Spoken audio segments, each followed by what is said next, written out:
ማስረጃ እንዳይሆነ አንደኛ ይሄንን የተጠቀመ የትኛው ሐዋርያ የለም ገብቷል 9:6 ለኢየሱስ ነው ብሎ አንድም ሐዋርያ አልተጠቀሙም ኢየሱስም ይሄ ለኔ ነው አላለም ሐዋርያም ይሄንን ያለ የለም ለምንድን ነው ስትል ምክንያቱም ታሪኩ የታወቀ ነው በጣም ለምንድን ነው አማልክት የተባለ ዳኒ ኖ ለምንድን ነው አማልክት የተባለ ለምን አምላክ አልተባለ ያመልኩት አማልክት ለምን ተባለ ጉዞች ምን ስለሆኑ ብዙ ስለሆኑ ብዙነታቸው ምንነታቸው ነው ማንነታቸው ብዙነታቸው በምንድን እንዴ አሁን ሐሳቡ እንዳይቀመጥኩ ስለፈለክ እንደሆነ እናውቃለን እዚህ ጋር ሐሳቡ እንዳይቀመጥ ፈልገህ እንደሆነ እናውቃለን የቁርአኑ ግጭት እዚህ ጋር እንዳይወራ ፈልገህ እንደሆነ ይገባናል እሱንማ ዮሐንስ 30 ደቂቃ ሙሉ አወራንበት እኮ በዚህ ባንድ ማደር የለብንም አንተ እዚህ ጋር እንዳልነው ሱረቱል ኢምራን ላይ ምን አለ ምን ሆነ ነው ግልጽ የሆነ የቁርአን ክፍሎች አሉ አለ ተመልከቱ ግልጽ የሆነ የቁርአን ክፍሎች አሉ ካለ በኋላ ሌሎች ደግሞ ክፍሎች አሉ ሌሎች ክፍሎች የተባሉት ደግሞ በሚገርም ሁኔታ ምንድናቸው አጥማሚዎች የተባሉ ሰዎች ለስህተት የሚጠቀሙባቸው ክፍሎች ማለት ነው ግልጽ የሆነን ክፍል ቅድም እሱም እንደመለሰልን ለስህተት ሊሆን አይችልም ስለዚህ ግልጽ ያልሆነ ደግሞ ክፍል ደግሞ አለ ኦኬ ግልጽ የሆነ ክፍል አለ ግልጽ ያልሆነ ክፍል አለ ብሎ ተናገረ ቁርአን ማለት ነው ኦኬ ግልጽ የሆነ አለ ግልጽ ያልሆነ አለ ምንም ችግር የለውም እዚህ ጋር ነገር ግን ቁርአን ላይ ደግሞ በሌላ ክፍል ደግሞ ምን ብሎ ይናገራል ቁርአን የተብራራ ነው ብሎ ያስቀምጣል በደንብ የተብራራ እንደሆነ ያስቀምጣል በዝርዝር ማለት ነው በዝርዝር የተብራራ ነው ብሎ ነው ያስቀምጠው ባይዘው ሱረቱል ሂላል ነው ምዕራፍ 6 ቁጥር 111 ላይ በዝርዝር የተብራራ እንደሆነ ያስቀምጣል ኦኬ ጨረቃ መክፈት ከቻልሽ ክፍሉን ክፈችልንና እያየ ነው እንሂድ ስልክ ስለያዘች ግን በዛው እንትን ይበረላችሁ ኡስታዝ መክፈት ትችላለሽ እኔ ከፍላለሁ ችግር የለውም ክፈትልንሽ እኔ ስወጣ እንዳይላችሁ ሌላ ቦታ እንዳይጥላችሁ እሺ ባጭሩ ቅድም የመለስኩትና አሁንም ድጋሚ ያነሳለሁ ችግር የለም እሺ አንዴ ትከፍትልናለ ክፍሉን እንየው እኮ ስንት ምዕራፍ 6 ላይ ያለው ነው ምዕራፍ 6 ምዕራፍ 6 እንከፍትልንና እንታ ስንት 114 ላይ ኦኬ ምዕራፍ 6 114 ችግር የለም ያው መጽሐፍ ቅዱስ እንዳልጠይቅ ፍራቻ እንትን አንዴ ቆይ ልንገራቸው ኮሜንት ላይ ለሚናገራችሁ ሰው ራሱን ሰው ተናገሩ እሺ አለበለዚያ ብሎክ ነው ማረጋችሁ እዚህ ገስት ላይ ቁጭ ብዬ ደግሞ እኔ እናገራቸዋለሁ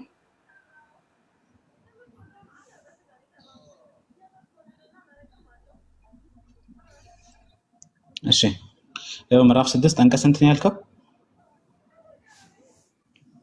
14 ላይ ክፈትልን 14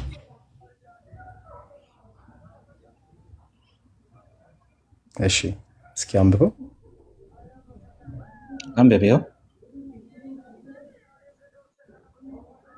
እሺ እርሱ አለ ያ መጽሐፉን የተብራራ ሆኖ መጽሐፉ ያለው እዚህ ጋር ቁርአንን ነው ያ መጽሐፉን የተብራራ ሆኖ ወደ እናንተ ያወረደ ሲሆን ከአላህ ሌላ ዳኛ እንፈልጋለሁን በላቸው ብሎ ይናገራል እነዚያም መጽሐፉን የሰጠናቸው እርሱ ከጌታ ዘንድ በእውነት የተወረደ መሆኑን ያውቃሉ ከተጠራጣሪዎቹ አትሁን ይሏል ስለዚህ ያ መጽሐፉን ብሎ የተናገረውን ቁርአን ምን አለው የተብራራ ሆኖ ብሎ የሚናገረው የተብራራ ሆኖ ይናገራል ኦኬ በጣም አሪፍ ስለዚህ መጽሐፍ ቁርአን የተብራራ ነው አለ ቅድም ምን እንዳለ አስታውሱ ግልጽ የሆነ ክፍል አለው ግልጽ ያልሆነ ክፍል አለው ደግሞ ብሏል ሱረቱል ኢምራን ላይ ኦኬ እንትን ላይ ክፈትልኝ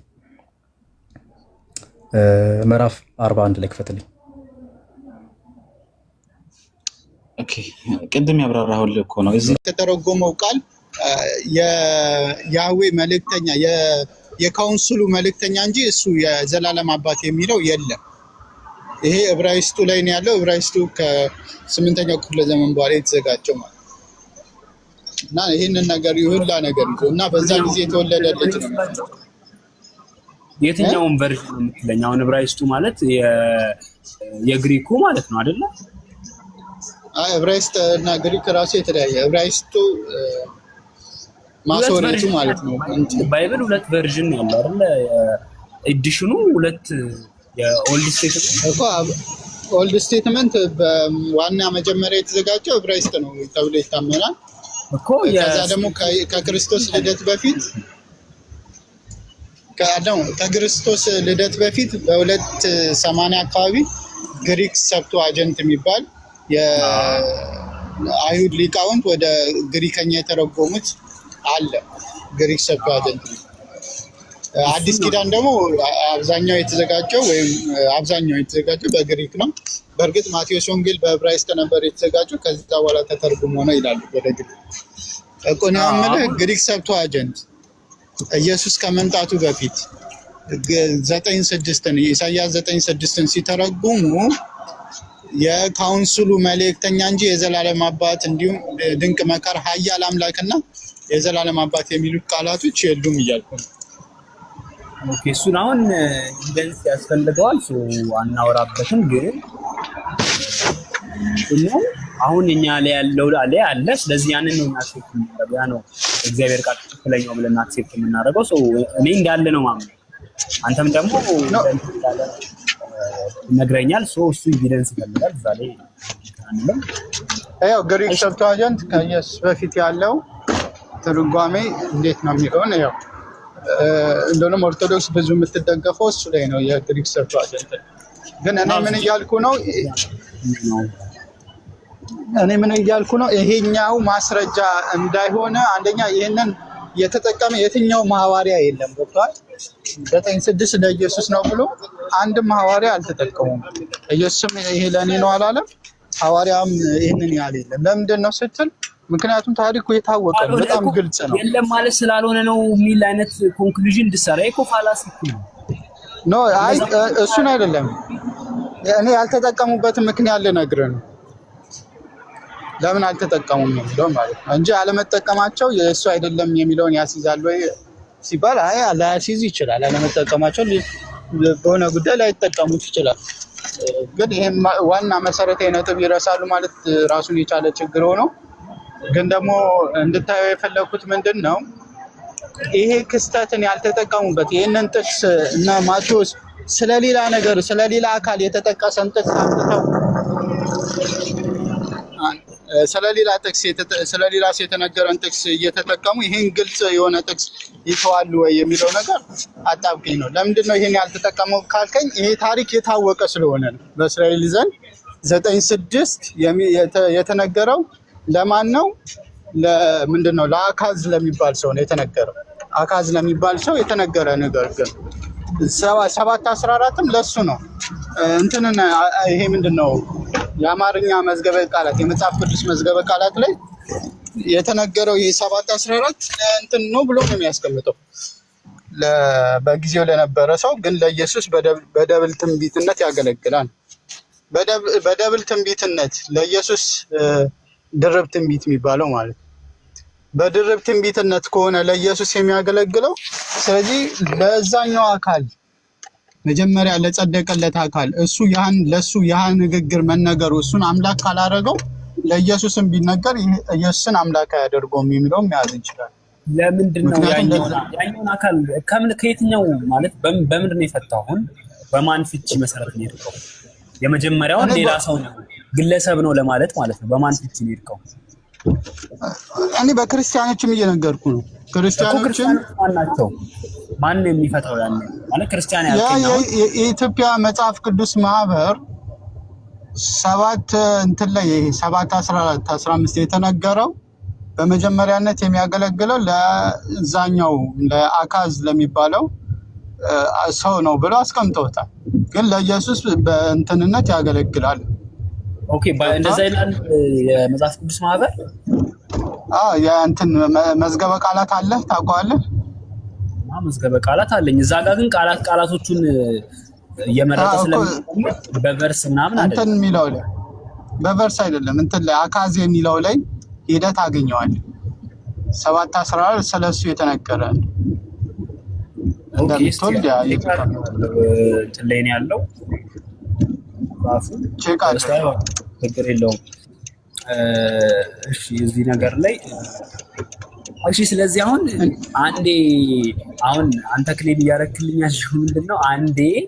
አንድ ነው የሚል ነገር አክሴፕት ስላደረግን እኛ የሚል ነገር ከመጣ በተለያየ ኢንተርፕሪቴሽን እንወስደዋለን። ቅድም እኔን ግን ምን እያላችሁ ነበር? እኔ የሚል አለ፣ ስለዚህ እኔ ብቻ ማለት ነው በቃ እኔ ነኝ ምናምን ብላችሁ እንደ ሌላ ኢንተርፕሪቴሽን ላለመቀበል አይነት ሞከር አይቻሉ እና ስለዚህ አሁን እኔም እኛ በሚለው በሶስቱ መቀበል እችላለሁ ማለት ነው አይደል? አንደኛ እንዳትቀበል የሚያደርገው ቅድም እንዳልኩ አንድ ነው የሚለው የጸና ትምህርት ነው። የጸና ትምህርት እያለ በትናንሽ እንትኖች የምትቀይሩ አይደለም። ሁለተኛ እኛ የሚለው ቃል ከቋንቋ ደረጃ አሁን እኛ የሚለው ቃል እኮ ወደ ሌላ ትርጉም ሲኬድ ዝም ብሎ አይደለም የተኬደው። ይሄ እኛ የሚለው ቃል በዕብራይስጥ ቋንቋ የተለመደ ቋንቋ ነው። አንድ አካል ራሱን እኛ ብሎ ሊጠራ ይችላል ከመጽሐፍ ቅዱስ አንጻር። ስለዚህ እኛ ብሎ ሊገልጽ ከተቻለ ስለዚህ እግዚአብሔር አንድ ነው የሚለው የጸና ስለሆነ እኛ የሚለውን ሁለተኛ ትርጉሙ ከመጽሐፍ ቅዱስ አንጻር ስለሚያስኬድ ነው ወደዛ የቀየሩት እንጂ ዝም ብሎ ከመሬት ተነስቶ በቃ የመጀመሪያው እኛ የሚለውማ አንድ ነው የሚለው ስላለ በዚህም ተርጉሙ አይደለም። ገብቷል? ያ ትርጉም ከዕብራይስጥ ቋንቋ ጋር የሚያስኬዳቸው ስለሆነ። እሺ አሁን እነሱ ምንድነው አይሁድ ይጠብቃሉ አይደለ? የእግዚአብሔርን መገለጥ ኢየሱስን ባይቀበሉትም እንደሚመጣ ያምናሉ። ኢየሱስን ሳይሆን መሲሁ ይመጣል ብለው ያምናሉ። መሲህ እነሱ የሚጠብቁት መሲህ ከባርነት ነፃ ያወጣናል፣ እንዲሁም ደግሞ ሌሎች አህዛብ ደግሞ ለእኛ ባሪያዎች አገልጋዮች ይሆናሉ ብለው ይጠብቁታል። ኢየሱስንም በዛ መልኩ ስላላገኙት ነው ያልተቀበሉት። እነሱ በቃ እሺ ችግር የለውም። ብሉይ ኪዳን ላይ እንዳለ ብዙ ነው ያለው። እንግዲህ አንተም አውቃቸዋለሁ ብለሃል። እንግዲህ ጀነሲስ ላይ እንዳለ በጣም ብዙ ነው ያሉት። ከዛም ደግሞ አለ ብዙ ቦታ እና እነዛን በቃ አንድ ነው የሚል ትምህርት ስላስቀመጠን እዛ ነገር ላይ እንዴ እሺ ችግር የለውም። እሺ ወደ በሐዲስ ኪዳን አንተ ራሱ እኮ ሶስት ነው ስትል እኛ የሚለው እኮ በሶስት የተገደበ አይደለም አይደል? እኮ ብዙ እኮ ከዚህ በኋላ እኮ ቢያንስ ከአንድ በላይ እንደሆነ እኮ ያሳውቃል አይደለ? ገባኝ እኮ ከአንድ በላይ ነው ብንል ራሱ እያልኩ ነው አያስኬድም እያልኩ ከመጽሐፍ ቅዱስ ተግሻለሁ። ግን ከአንድ በላይ ነው ራሱ ብንል ስንት ነው የሚለው ራሱ ምንም የምናስቀምጠው ነገር የለም እያልኩ እኮ ከአንድ በላይ እንደሆነ እኮ ከአንድ በላይ እኮ እንደሆነ አውቀናል። ከዛ በኋላ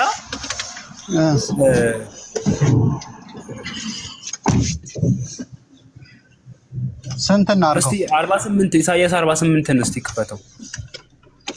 አሁን እየነዳሁ ነው መኪና ማውራ አይመችም። የሚመቻ 48 16 አካባቢ እንደዛ እሱን አሁን እስቲ ክፈት።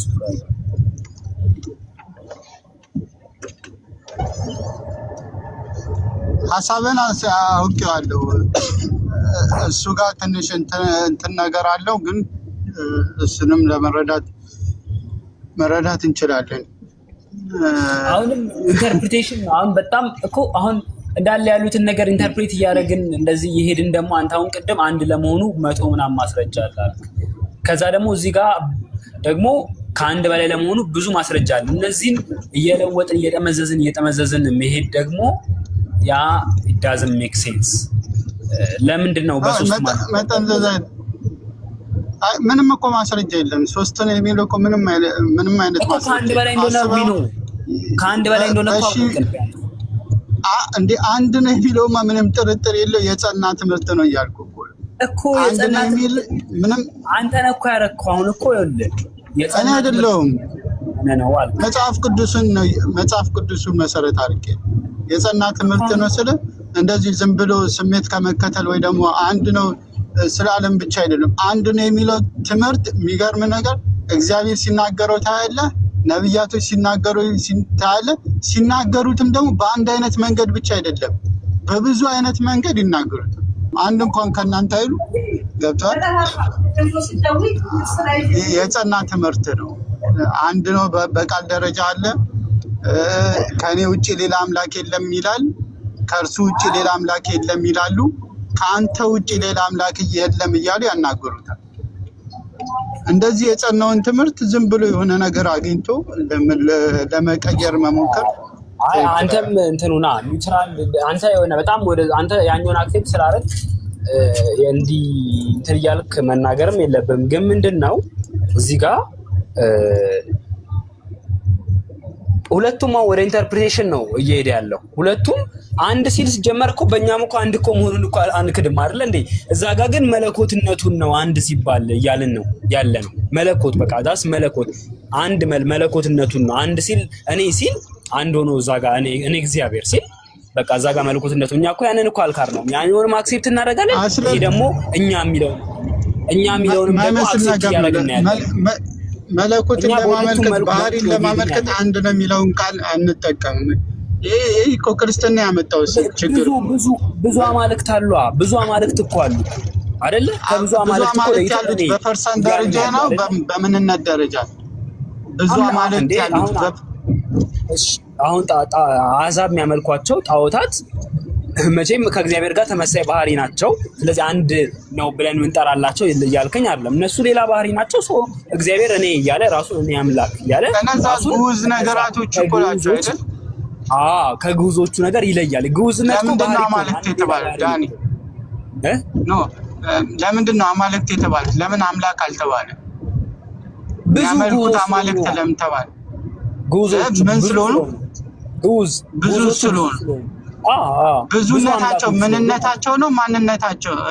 ብዙነታቸው በምንድን ስማኝ፣ እነዛ ነገሮች ግዑዝ ሊሆኑ ይችላሉ ወይም ደግሞ አላይቭም ሊሆኑ ይችላሉ። ሳምቲንግ የሆነ ብቻ ለነሱ ያው ግዑዝ ነገር እኮ ሲያመልኩ ያው ዝም ብሎ አላ ብዙ ባህሪ ሊሆኑ እንደምቻ አምላክ ተብለው በአሕዛብ ሲመለኩ የነበሩ ነገሮች በሙሉ ብዙ ናቸው ሲባል የግድ የሆነ ድንጋይ ከሆነ ሁሉም ድንጋይ የሚያመልኩ ወይም ደግሞ እዚህ ጋር እኮ ወፍ የሚያመልክ ሊሆን ይችላል፣ አንበሳ የሚያመልክ ሊሆን ይችላል። ሶ ሌላ ባህሪ ያመልክ በባህሪ ሁለት አድርገን ልናያቸው እንችላለን። ስለዚህ በቁጥር ብዛት ተደርጎ ይነገርላቸዋል ማለት ነው።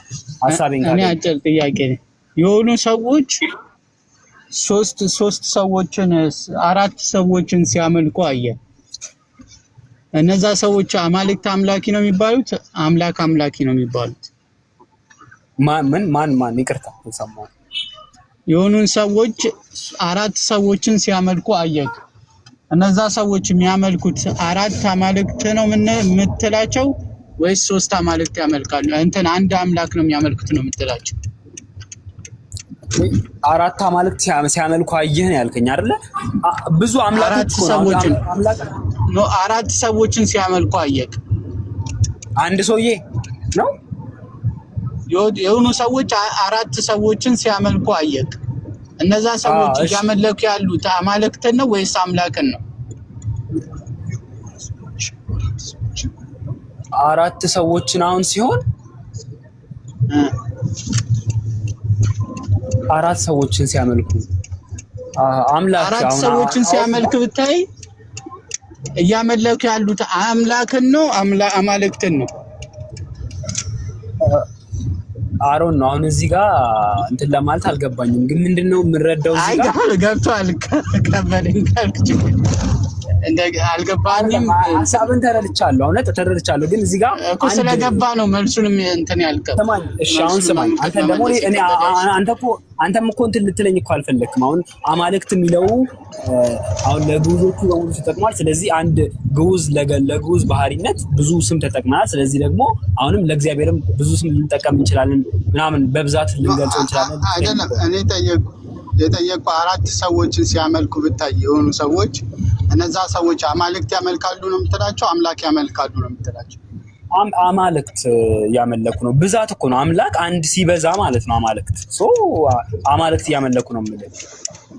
አማልክት እያመለኩ ነው ያልካቸው ምንነትን በመቁጠር ነው? ማንነት ባህሪያቸውን በመቁጠር ነው ወይስ የሰዎችን ማንነት በመቁጠር ነው አማልክት ያመልካሉ ያልካቸው? እዛ ጋር አሁን አራት ነው ያሉት። ስለዚህ በብዛታቸው ነው የቆጠሩት እኮ። ብዛታቸውን ስቆጥር ባህሪ ቆጥረህ ነው ወይስ ማንነታቸውን ቆጥረህ ነው? እኔማ ማንነታችሁን ነው እንጂ በባህሪማ ልቆ ናቸው። ምን ጥያቄ? ቴንኪው አመሰግናለሁ። ስላሴም ለዛኛው አማልክት ነው የምንለው። ለምን ስላሴም እናንተ የምታምኑት በባህሪ አንድ ናቸው። ስለዚህ አራት ሰዎችን ስታመልክ አራቱ ሰዎች ምንድናቸው? ሰዎች ናቸው። በምንነት በባህሪ አንድ ናቸው። ግን በማንነታቸው አራት ስለሆኑ እነዚህ ሰዎች ምን ያመልካሉ ይባላሉ? አማልክት ያመልካሉ ይባላል። ስለዚህ ክርስትና ይሄ አንድ የሚለው መጽሐፍ ቅዱስ ላይ እያጸደቀ ያለው ባህሪን ሳይሆን ማንነትን ነው። እኔ አምላክ ነኝ። ስለዚህ ክርስትና አማልክት ነው የምታመልኩት ስንል ከዚህ አንጻር ነው ማለት ነው። አሁን ተረዳኝ። ኦኬ። ስለዚህ አሁን አግኝተኸኛል። ኧረ ምንም ጭራሽ ይሄ በጣም ዊክ አናሎጂ ነው። እንትን ይችላል። አይ አሁን በደንብ መልሰህልኛል። ለምን በለኛ እኮ ለምን በለኛ። ስማኝ፣ አሁን ስማኝ፣ አራት ሰዎች አሉ። ሱቅ ገብቻለሁ። እንትን ካረበሻችሁ ኦኬ። እሺ ቀጥል፣ ችግር እና አራት ሰዎች አሉ። በባህሪ ተመሳሳይ ናቸው፣ ግን እንደ አሁን የመለኮት ባህሪነትና የሰውነት ባህሪነትን ወስደህ የመለኮት ባህሪነትና የሰውነት ባህሪነትን ወስደህ አሁን ለምሳሌ በመለኮት ባህሪነት የአብ ፍቃድ፣ የወልድ ፍቃድ ነው፣ የመንፈስ ቅዱስ ፍቃድ ነው። ሶስቱ